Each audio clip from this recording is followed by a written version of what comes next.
Ikaw ba ay naghahanap ng magagalaan ngayong weekend? Kung oo, panoorin mo ang video na to. Dito lang sa Puning Cave, Barangay Bayabas, DRT, Bulacan. 2 o 3 oras lang mula sa Metro Manila. Sa halagang 20 pesos entrance per head, pwede ka nang mag-nature trip at mag-swimming.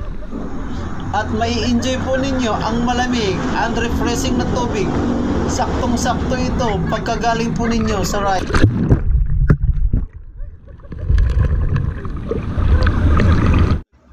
At kung nais nyo naman ng nature adventure, ay pwede kayong maglakad-lakad kasama ang inyong mga barkada hanggang sa marating po ninyo ang entrance ng Puning Cave.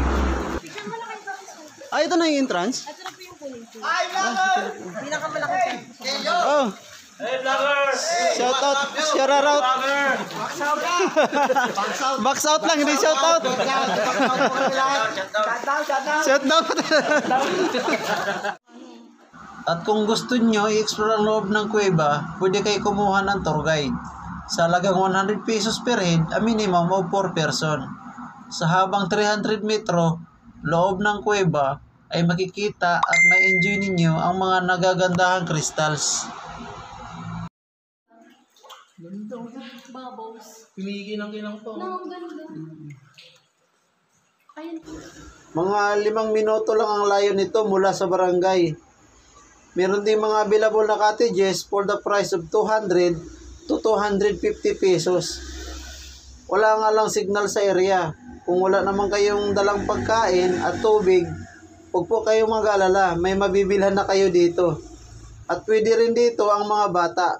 Sigurado mag-i-enjoy kayo rito.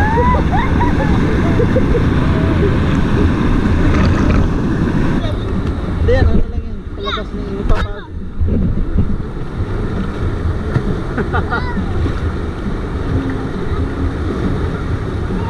Tingnan ngayon ah.